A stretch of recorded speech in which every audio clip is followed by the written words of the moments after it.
ये जो पेपर चोरी की समस्या है, इस पर किसी तरह से लगाम बचे, नहीं तो गरीब का बच्चा तो कभी नौकरी में आ ही नहीं सकेगा। जहाँ जहाँ कोचिंग में पढ़ रहे हैं वही लोग नौकरी पाएंगे, क्योंकि उनको पेपर पहले मिल जाता है। तो आखिर गरीब का बच्चे को हम सरकारी नौकरी में लेंगे कैसे? और वो जो लास्ट परीक्षा जिसके लिए मैं बोला था, वो तो हमारे शिक्षा विभाग के स्ट्रॉन्ग रूम में रखे हुए पेपर थे। वहाँ से स्ट्रॉन्ग रूम से पेपर निकल गया, तो बिना स्ट्रॉन्ग रूम में से अगर वहाँ का प्रशासन नहीं मिला हो तो खुल ही नहीं सकता। हम जोर देते हैं कि कितने मार्क्स लेके आने हैं, और आप भी इत्तेफाक रखेंगे कि आजकल बच्चों में 99.9% मार्क्स की होड़ लगी है, लेकिन कैरेक्टर बिल्ड करने का जो सब्जेक्ट है वो मिसिंग है। कि सरकारी स्कूल में घंटी के साथ टीचर आता है और घंटी के साथ चला जाता है। लगभग 60% यूथ जो है पंजाब का, जिनकी उम्र 30 साल से कम है, और इनमें से भी 23.35% जो ग्रेजुएट है वो देश छोड़ के बाहर चले गए हैं। तो आप मानते हैं कि सिस्टम फेलियर है, जॉब्स दिए नहीं जा रहे। बहुत बहुत स्वागत है सर आपका। और इससे पहले मैं बता दूं कि तालीम, हमने वर्ड क्यों चुना आज। कोई एक टीचर थे अमृतपाल जी, और वो बोल रहे थे कि बड़ा खूबसूरत वर्ड है कि एजुकेशन कॉन्क्लेव को तालीम कॉन्क्लेव क्यों बोले। सो थोड़ी सी रिसर्च की, इसमें तालीम एक अरेबिक वर्ड है। सो इसका मीनिंग ਹੁੰਦਾ है अलम तो बनया, अलम अलम मीन्स नॉलेज, अवेयरनेस और साइंस। अलामा जो कि टीच करता है। सो इस तो एक वर्ड बनया सी तालीम, और बड़ा खूबसूरत वर्ड है। और जिवें वो तारीफ कर रहे सी कि लोगों ने धर्म वंडते, बोलियां वंड दित्तियां, लेकिन एक इहो जिहा वर्ड है जिन्हें सारी एजुकेशन सिस्टम नूं परोया होया। पहला मैं प्रोग्राम का आगाज करा, इस तो पहला मैं एक बहुत ही अहम वीडियो दिखाना चाहांगा। सर ਨੂੰ ਤੁਸੀਂ ਦੇਖਿਆ कि बहुत ही मिठा बोलते हैं, लेकिन एजुकेशन ਲਈ कितनी लड़ाई लड़ी है उस पर दसना बहुत जरूरी है। सो मैं रिक्वेस्ट करांगा टीम ਨੂੰ कि एक ਜਿਹੜਾ एक वीडियो प्ले किया जाए जो कि 2022 ਦਾ है, ਜਦੋਂ गुलाब जी ਜਿਹੜੇ ਨੇ ਉਹ लीडर ऑफ ओपोजिशन ਸੀ राजस्थान च, और गरीब बच्चे ਜਿਹੜੇ ਆ ਉਹਨਾਂ ਨੂੰ कितनी तकलीफ ਨਾਲ एजुकेशन ਲੈਣੀ ਪੈਂਦੀ है, और बहुत सारे लोग उस तालीम ਨੂੰ चोरी ਕਰਨ ਦੀ कोशिश ਕਰਦੇ ਆ। सो असेंबली ਦੇ ਵਿੱਚ ਕੀ ਹੋਇਆ ਸੀ ਉਹ ਤੁਹਾਨੂੰ ਸੁਣਾਉਣਾ बहुत जरूरी है। अब आपको भूखे मार के पड़ता है, और उसके बाद परीक्षा के लिए जाता है, रोता हुआ घर लौटता है। क्या दुख नहीं होता है? हम लोगों के मन में कोई रहम नहीं है कि आखिर उस बच्चे का क्या होगा जो अपनी बड़ी पीड़ा के साथ पढ़ रहा है। इन सारे पैसे वाले लोगों के पास में आपने सारी सरकारी नौकरियों को भेज दिया। मैं बहुत कड़वा सच बोल रहा हूं। आज जो पिछले 8 साल में नौकरी में लगे ना, उन सब का भी पोस्टमार्टम कराओ, आपको लगेगा आधा फर्जी मामला निकलेगा। कोई है नहीं, कोई सोचने वाला है इस पर कि आखिर उसके दर्द को कौन जानेगा। रात और दिन पढ़ता है, भूखा प्यासा पढ़ता है, घर बेच करके पढ़ता है, खेत बेच करके पढ़ता है, लेकिन जब उसका सिलेक्शन नहीं होता तो जहर खा के मरता है। कोई इस पीड़ा को समझने के लिए तैयार नहीं है। मुझे बहुत दुख है इस बात का। क्या होगा ये है ना। मैं उस दिन भी पूछा था कि मैंने कहा ये शिक्षा संकुल पे है, जिन लोगों को ड्यूटी पे लगाया, इसको लगाने वाला दोषी कौन है? हमने शिक्षा के मंदिर को भ्रष्टाचार की भट्टी में जलाकर खाक कर दिया। दुर्भाग्य हमारा। जहां से कोई आशा की किरण दिखती थी उस गरीब को कि चलो मैं अपनी मेहनत से आगे बढ़ जाऊंगा, लेकिन अब वो निराशा में आ गया।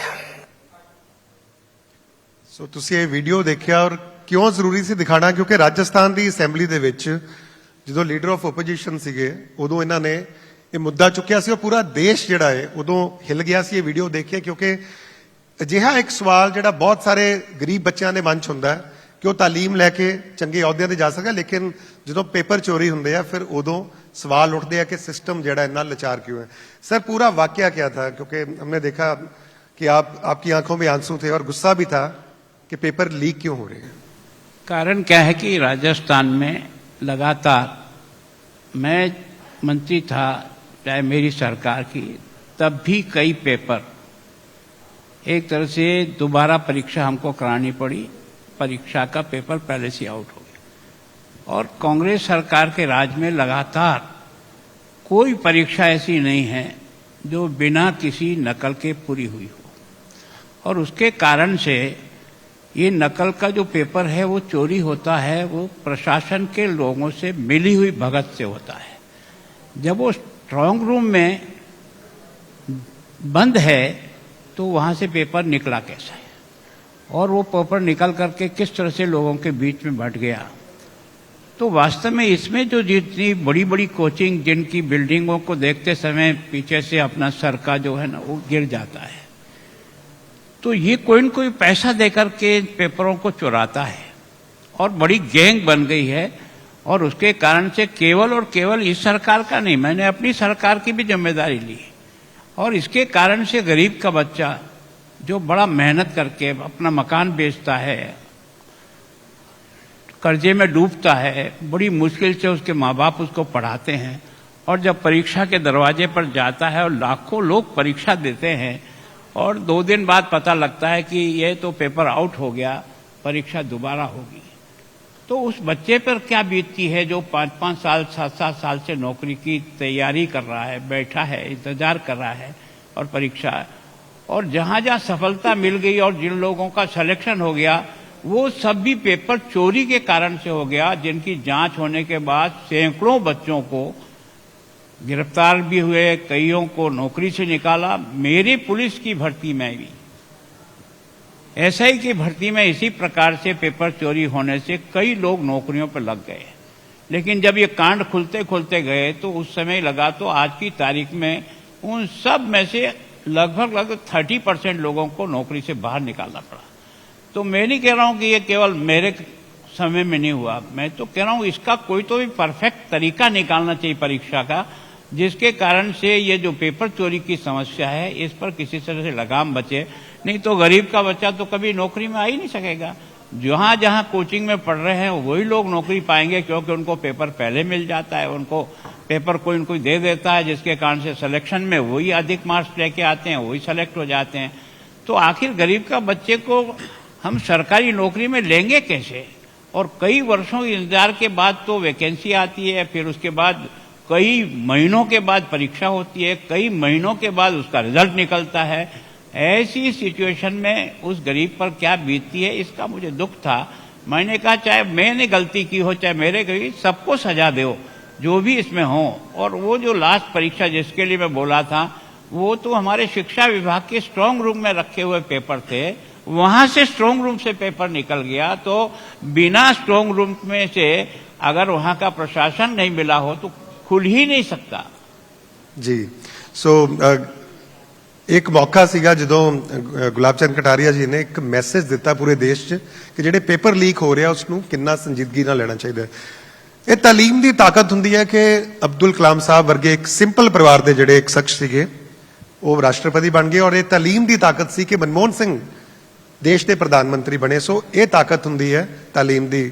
ਸਵਿਤਰੀਬਾਈ ਫੂਲੇ ਨੇ 1828 ਦੇ ਵਿੱਚ ਐਜੂਕੇਸ਼ਨ ਮੂਵਮੈਂਟ ਚਲਾਈ ਕਿ ਗਰਲਸ ਐਜੂਕੇਸ਼ਨ ਕਿੰਨੀ ਜ਼ਰੂਰੀ ਹੈ, ਔਰ ਇਹੋ ਹੀ ਤਾਕਤ ਹੈ ਐਜੂਕੇਸ਼ਨ ਦੀ ਕਿ ਅੱਜ ਹਰ ਜਿਹੜੀ ਫੀਲਡ ਹੈ ਉਹਦੇ ਵਿੱਚ ਔਰਤਾਂ ਸਾਡੇ ਨਾਲ ਜਿਹੜੀਆਂ ਮੋਢੇ ਨਾਲ ਮੋਢਾ ਜੋੜ ਕੇ ਖੜੀਆਂ ਨੇ। सर सबसे पहले शुरुआत करेंगे क्योंकि बहुत सारे लोग जो हैं आजकल एक ट्रेंड भी बन गया कि प्राइवेट एजुकेशन, प्राइवेट इंस्टीट्यूट में जाना और महंगे से महंगे स्कूल में बच्चा भेजना है। और हर माँ बाप चाहे रोटी एक कम खाए, उसकी कोशिश होती है कि बच्चा बेस्ट स्कूल में जाए। और जहां तक मुझे लगता है आप तो गवर्नमेंट स्कूल में पक्का गए होंगे, क्योंकि उस टाइम पे जितने लोग थे गवर्नमेंट स्कूल में पढ़े और बहुत बड़े बड़े ओहदों पर वो पहुंचे हैं। वो तो आपकी स्कूलिंग के बारे में जानना चाहेंगे कि आपने कहां से शुरुआत की और क्या आपका जो है जो काफिला जो बढ़ता गया आगे। मेरे अनुभव से मैं कहता हूं कि गवर्नमेंट स्कूल में हमारा जो टीचर है वो वेल क्वालिफाइड है। प्राइवेट स्कूलों के टीचर से भी ज़्यादा अच्छी क्वालिफिकेशन रखता है, तभी गवर्नमेंट सर्विस में सेलेक्ट होता है। ये दुर्भाग्य ये है कि हम लोगों ने उसको जितनी मेहनत से काम करने सिखाना चाहिए वो हम नहीं सिखा पाते। प्राइवेट स्कूल में क्या है कि वो पूरा खींच कर काम लेते हैं और ठीक तरह से करते हैं। फिर क्या है कि प्राइवेट स्कूल जो है ना वो पहले ही एक तरह से सोना लेते हैं और सोना से और अच्छा सोना बनाते हैं। गवर्नमेंट स्कूल में क्या है कि सभी प्रकार के बच्चे रहते हैं, तो एक तरह से हम छाछ बिलोते हैं और उसमें से मक्खन निकालते हैं। पहले से ही तो उसका बैकग्राउंड परिवार का सामान्य है, पर चूंकि हमारी जिम्मेदारी हमको उसको पढ़ाना, योग्य बनाना, तो हमारे पास है, लेकिन हम उस स्तर के बच्चों को आपस में बैठा करके उनके क्लास को अलग अलग डिवीजन नहीं कर सकते।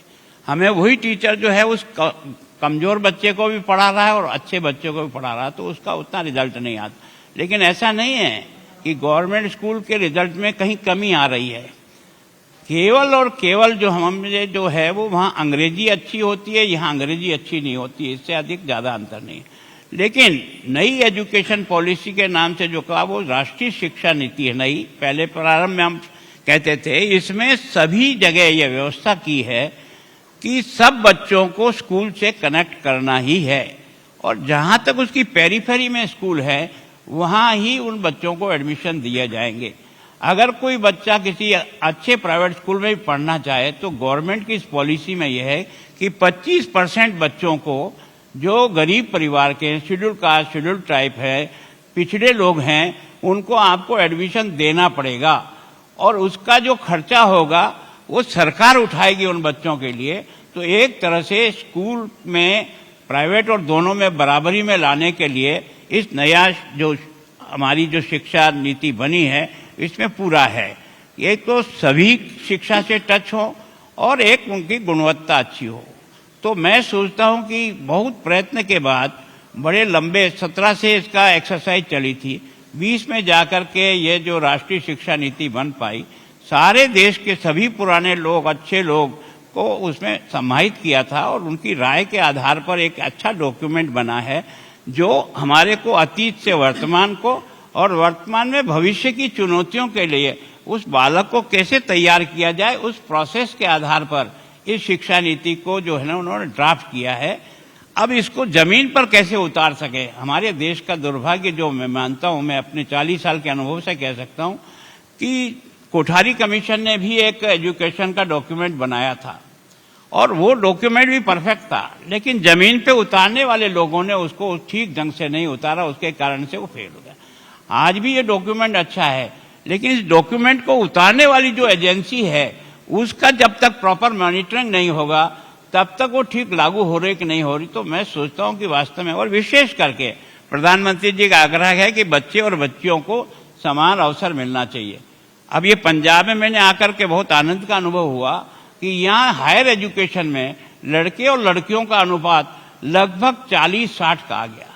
ये एक बहुत बड़ा अच्छा सिंबल है, जबकि देश के कई राज्य ऐसे हैं जिसमें अभी भी 30 और 32% पे टच कर रहा है। पंजाब की यहाँ से है। हमें जो दुख हो रहा है वो ये हो रहा है कि पंजाब में बच्चों की संख्या हायर एजुकेशन में घटती जा रही है, बच्चों की संख्या बढ़ती जा रही है। और जब भी मैं किसी कन्वोकेशन में जाता हूँ तो जब गोल्ड मेडल देने के लिए खड़ा करता हूँ तो मुझे बहुत आनंद का अनुभव होता है कि 60 से लेकर 70% गोल्ड उस कन्वोकेशन में बच्चियों को ही प्राप्त होता है। इसका मतलब बच्चियां टैलेंट है, केवल और केवल अवसर। दुर्भाग्य आज भी हमारा यह है कि हमारे ग्रामीण क्षेत्रों में आज भी सरकारी बालिका महाविद्यालय की कमी है, जिसके कारण से मैं बॉर्डर के 6 जिलों में गया तो लोगों ने मांग की कि हमारी बच्चियां पढ़ नहीं पाती 12वीं के बाद, क्योंकि माता पिता की कैपेसिटी नहीं है, यहाँ भेजेंगे। तो मैं सोचता हूँ, मैंने कोशिश की है प्राइवेट संस्थाओं से भी और सरकार से भी, वहाँ भी ये सुविधा हो।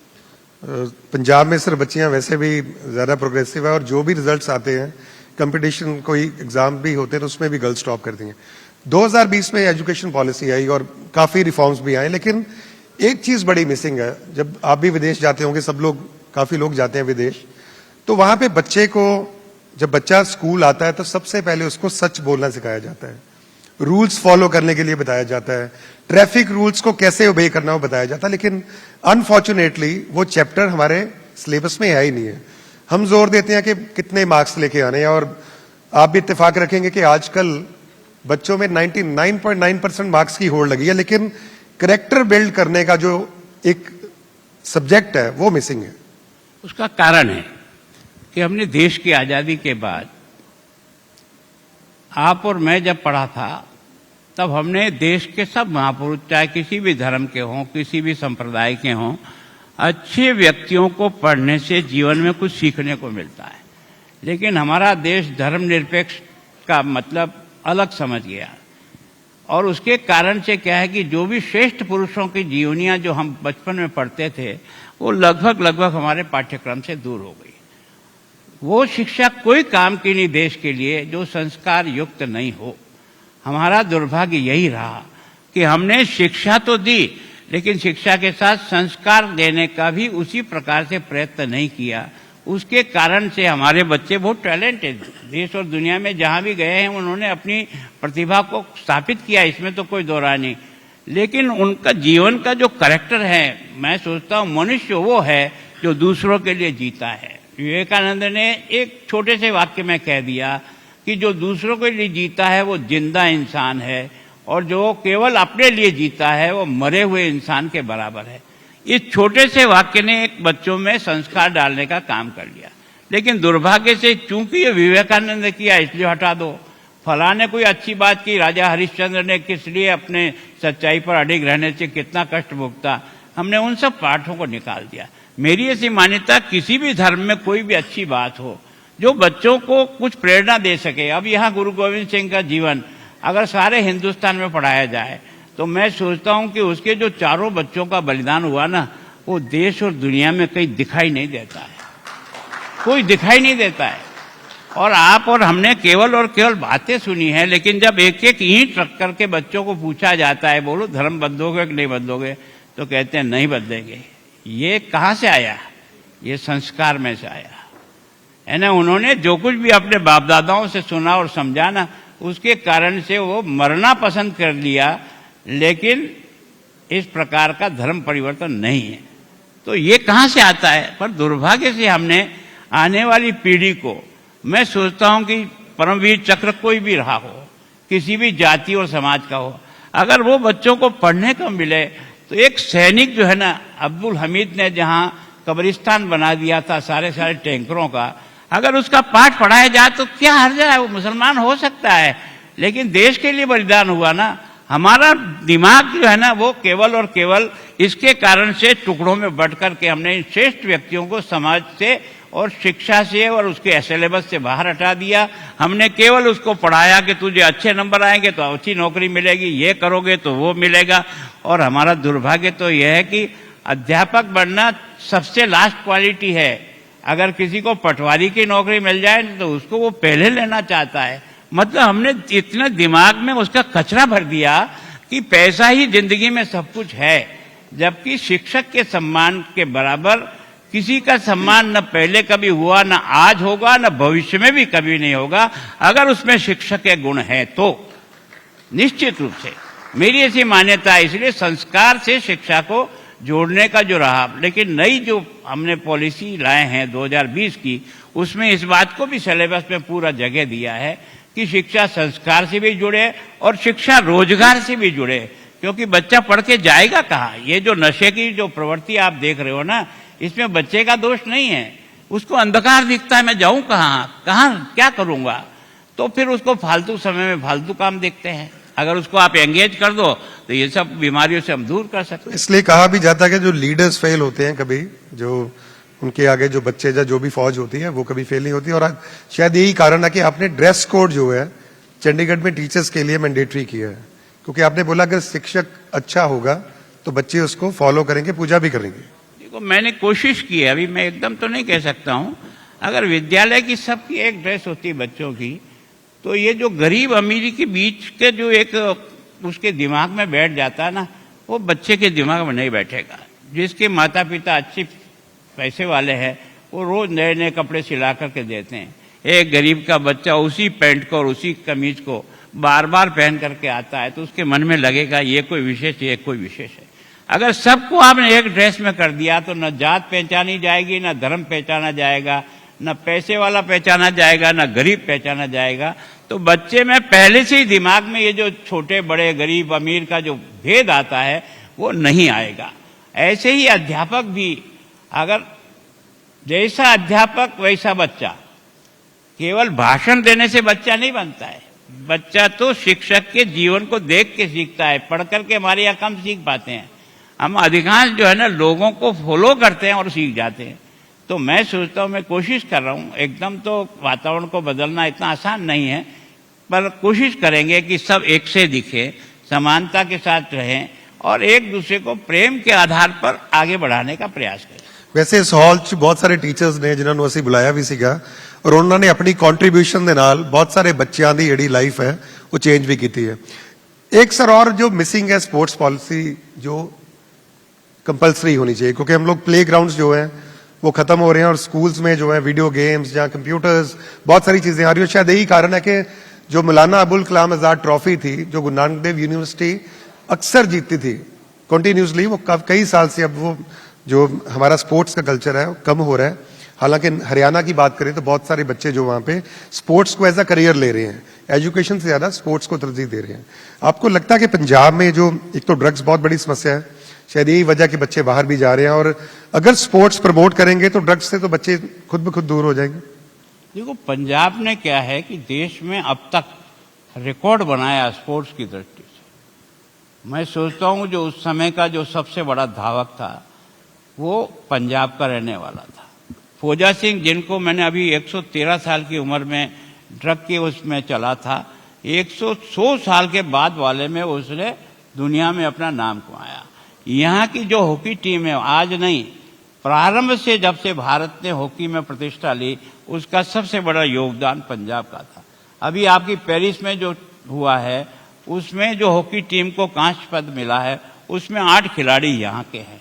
ऐसा नहीं है कि यहाँ के कमी नहीं है, मतलब यहाँ के बहुत कुछ प्राप्त किया। लेकिन हमने क्या किया कि सरकारी स्कूल में घंटी के साथ टीचर आता है और घंटी के साथ चला जाता है, फील्ड में जाने का प्रयास किसी ने किया नहीं। और हम जब पढ़ते थे तो हमारे स्कूल में बॉल तो एक आती थी, पर सारे बच्चे उस बॉल के किनारे किनारे घूम करके उसको ठोकर मारते थे। वो केवल फुटबॉल ही एक था, वॉलीबॉल ही एक होता था, लेकिन फिर भी टीचर हमारे साथ खेलता था और उसके कारण से हमारी रुचि बनी थी। अब हमारे यहाँ जो है ना, खेल के मैदान खाली पड़े हैं, हम तो सब अपने अपने काम के लिए जा रहे हैं, बस घंटी बजी नौकरी और घंटी छुट्टी और चोटी, तो बच्चा नहीं निर्माण होता। बच्चा तो खेल के मैदान से होगा।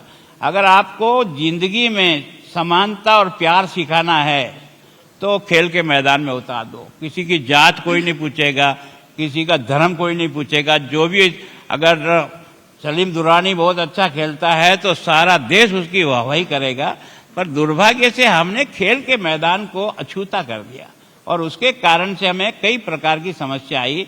हरियाणा ने में पिछले कई वर्षों से उसने खेल को बहुत प्राथमिकता दी, जिसके कारण से कई प्रकार के उनके मेडल आ रहे हैं।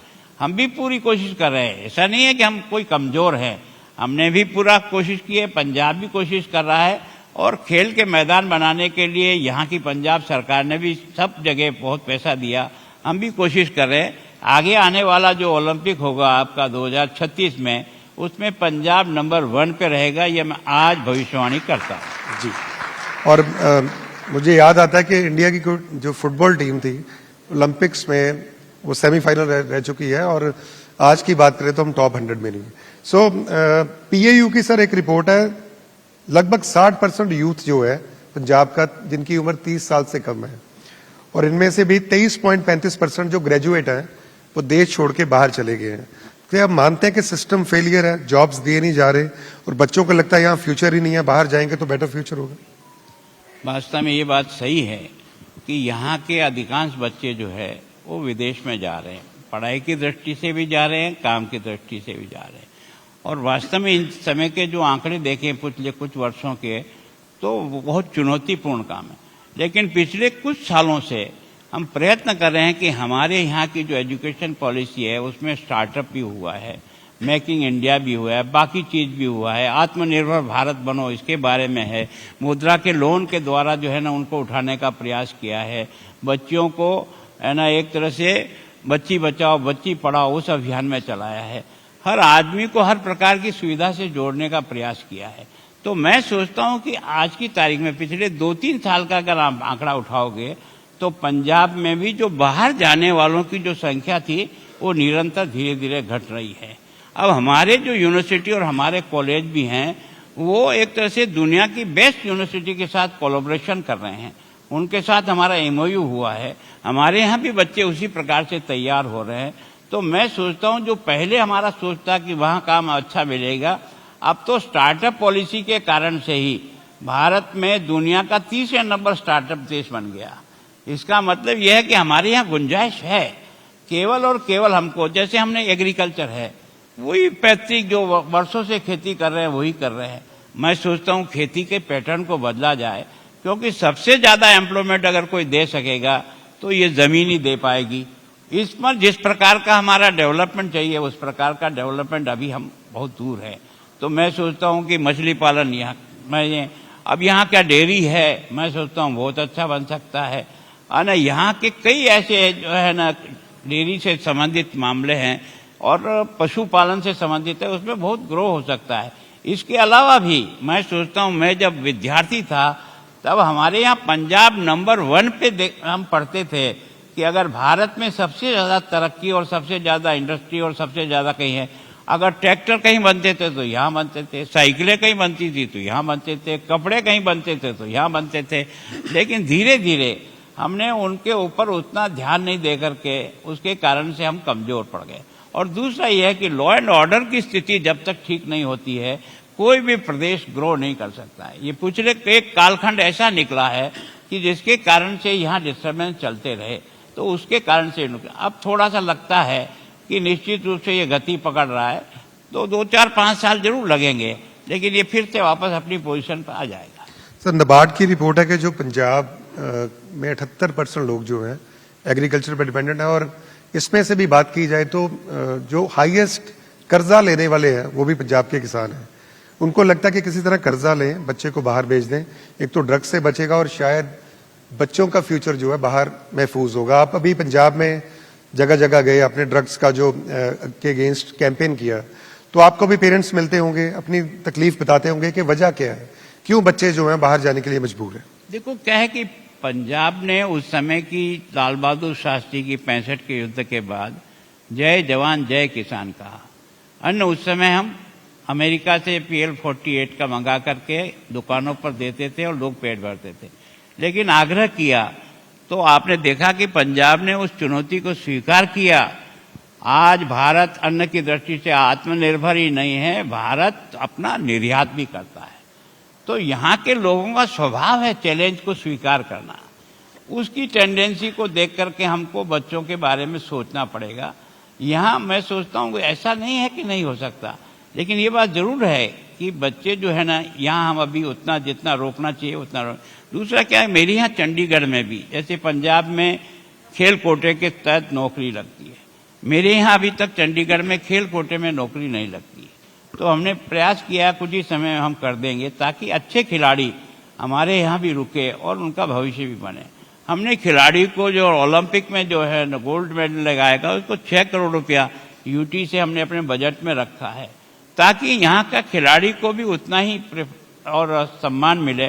तो वो कर रहे हैं हम, ये बात जरूर है, लेकिन जो बात आपने कही है उसमें कमी है, इसमें कोई दो राय नहीं। बहुत बहुत शुक्रिया सर। और मैं चाहूंगा जाते जाते एक मैसेज जरूर दें पंजाब के यूथ को, पंजाब के यूथ जो उनके पेरेंट्स हैं, क्योंकि उनको लगता है कि पंजाब में अपॉर्चुनिटीज काफी कम है। आपको लगता है कि क्योंकि आप गांव-गांव जा रहे हैं और पंजाब के बच्चे फौज में भी गए हैं और बहुत सारी कंट्रीज में जाके उन्होंने बहुत अच्छे मुकाम भी हासिल किए हैं, कुछ मैसेज देना चाहेंगे? और बहुत सारे टीचर्स भी यहाँ पे मौजूद हैं। मैं पंजाब के सभी युवाओं से प्रार्थना करता हूँ कि पंजाब वीरों की धरती है। अगर मुगलों का सबसे पहला मुकाबला कोई किया तो रणजीत सिंह ने किया। गुरुओं की परंपरा ने जिस प्रकार का बलिदान दिया उसका यहाँ फौज में भी जितने फौजी हैं और जो बड़े बड़े पदों पर रहते हैं, देश के लिए लड़ते हैं, तिरंगे के लड़े। अभी अभी आपने देखा होगा कि जो कारगिल का युद्ध हुआ है उसमें हमारे यहाँ के पंजाब के बहादुरों ने किस प्रकार की कुर्बानी दे करके भी तिरंगे को लहराया है। तो क्षमता यहाँ है, केवल और केवल हमें अपने जीवन को ठीक तरह से ढालना पड़ेगा। और जब चुनौती आप मानोगे और प्रयत्न करोगे तो सफलता मिलेगी। पर अगर पहले से ही निराश हो जाओगे कि कुछ होना नहीं है तो नहीं, ऐसा नहीं है। मेरी प्रार्थना यह है कि एक तो नशा मुक्त पंजाब बनाओ, कम से कम ये जो नई पीढ़ी आ रही है इसको अगर हमने नशे से भी बाहर कर दिया और इसकी शक्ति का उपयोग जिस लाइन में भी हो सकता है वहां हमने करने का प्रयास किया। आर्मी में भेजने के लिए, पुलिस में भेजने के लिए, टीचर्स में भेजने के लिए, IPS IAS बनाने के लिए हमको कोचिंग सेंटर बना करके देश के अंदर हमको अपने पंजाब के अधिक से अधिक बच्चों को एंट्री दिलाने के लिए जो प्रयत्न हो सकता है वो प्रयत्न हमको करेंगे तो हमारे बच्चे जो है निश्चित रूप से, मैं बच्चों से प्रार्थना करता हूं कि पूरी ताकत के साथ लेगो।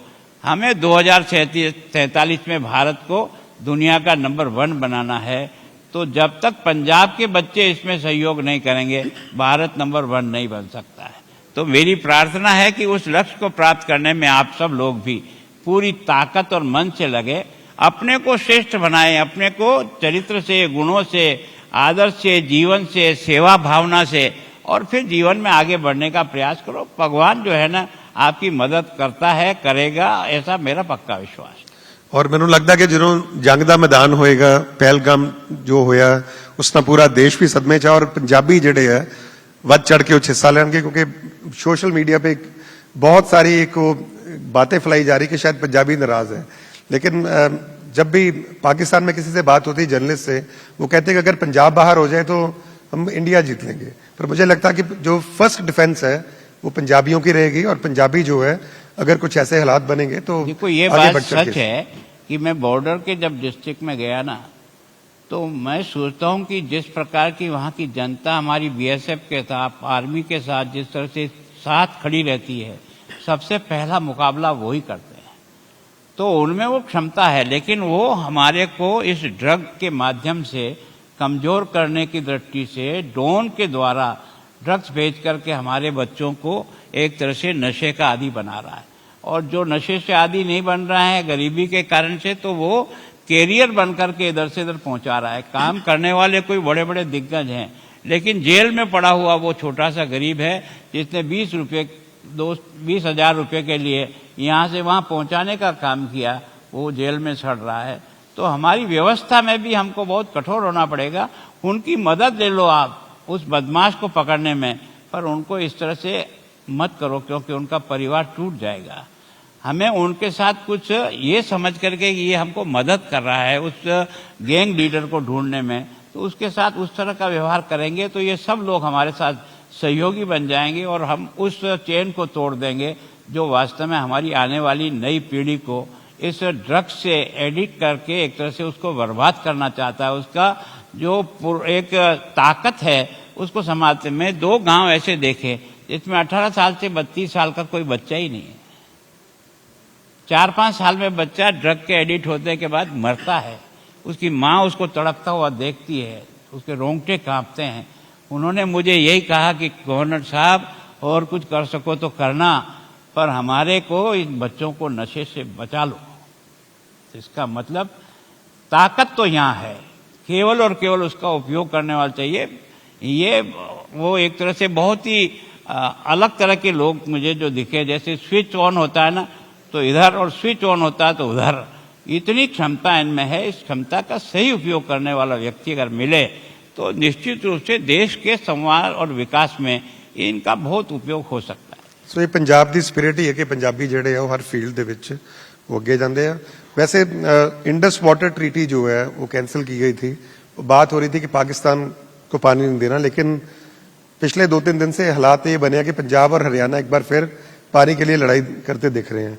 3 मई को आपने दोनों सीएम्स को बुलाया भी है, जो आपने चंडीगढ़ में प्रोग्राम रखा है, तो वहां समझाएंगे कि पहले एकजुट होना पड़ेगा, क्योंकि पाकिस्तान भी देखता है, पाकिस्तान को लगता है कि पंजाब के लोग जो हैं उनको भड़काया जाए ड्रग्स के जरिए या कोई और जरिए। देखो मैं सोचता हूँ देश के बॉर्डर पर जो भी हलचल होती है उस हलचल से हम सब लोग भी वाकिफ रहते हैं।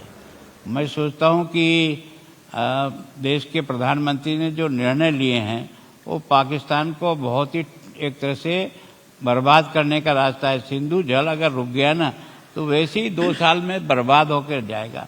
अब मैं सोचता हूँ कि प्रेशर इसी बात का बना है कि मैदान में कहीं न कहीं आए, पर वो मैदान में नहीं आता है। चोर रास्ते से जाकर के आतंकी हमला कराता है, 26 लोगों को मार देता है बहादुरी बताने के लिए। अगर ताकत ही है तो जैसे 65 का युद्ध लड़ा, 71 का युद्ध लड़ा, वैसे लड़ करके देख ले कि तेरे में दम कितना है और नहीं है, तो तुझे पता लग जाएगा। उसे भी पता है कि उसके क्या हाल होने वाले हैं। लेकिन जब आदमी जब कुछ ऐसा कुछ करना है तो वो फफूंदियों की तरह से उठने के प्रयास करता है। भारत की सेना वो 62 वाली सेना नहीं है। आज भारत की सेना आज की सेना है। वो तो क्या कईयों से मुकाबला करने के लिए भारत की सेना सब प्रकार से सन्नद्ध और तैयार है। बहुत बहुत शुक्रिया सर। और उम्मीद करते हैं जो हॉल च लोग मौजूद ने और जो टीवी के जरिए सानू सुन रहे हो, गवर्नर साहब दी जो गल्लां ने उन्होंने जरूर उत्ते गौर फरमाएंगे, क्योंकि पंजाब दी स्पिरिट जिहड़ी है शायद कोई नहीं तोड़ सकता। और आने वाले दिनों ਮੈਨੂੰ ਲੱਗਦਾ ਕਿ ਬਾਹਰ ਜਾਣ ਵਾਲੇ ਲੋਕ ਜਿਹੜੇ ਉਹ ਵੀ ਟ੍ਰੈਂਡ ਘਟੇਗਾ, ਕਿਉਂਕਿ ਅਮਰੀਕਾ ਨੇ ਜਿਹੜਾ ਡੰਕੀ ਰੂਟ ਬੰਦ ਕਰਤੇ ਔਰ ਬਹੁਤ ਸਾਰੇ ਪੰਜਾਬੀ ਜਿਹੜੇ ਆ ਉਹ ਪੰਜਾਬ 'ਚ ਰਹਿ ਕੇ ਚੰਗੀ ਐਜੂਕੇਸ਼ਨ ਲੈ ਕੇ, ਕਿਉਂਕਿ ਬੜੇ ਐਜੂਕੇਸ਼ਨ ਲੀਡਰਸ ਵੀ ਇੱਥੇ ਬੈਠੇ ਨੇ ਔਰ ਆਰਟੀਫੀਸ਼ੀਅਲ ਇੰਟੈਲੀਜੈਂਸ ਦਾ ਜ਼ਮਾਨਾ ਆ ਰਿਹਾ। ਸੋ ਸਾਨੂੰ ਵੀ ਜ਼ਰੂਰਤ ਹੈ ਆਪਣੀ ਐਜੂਕੇਸ਼ਨ ਪਾਲਿਸੀਜ਼ ਨੂੰ ਮੋਡੀਫਾਈ ਕਰਨ ਦਾ, ਤਾਂ ਕਿ ਅਸੀਂ ਦੁਨੀਆ ਦੇ ਨਾਲ ਜਿਹੜਾ ਹੈ ਉਹ ਕੰਪੀਟ करिए। बहुत बहुत शुक्रिया सर। धन्यवाद दिल्ली पोस्ट का भी कि आपने मौका दिया मेरी बात को पहुंचाने।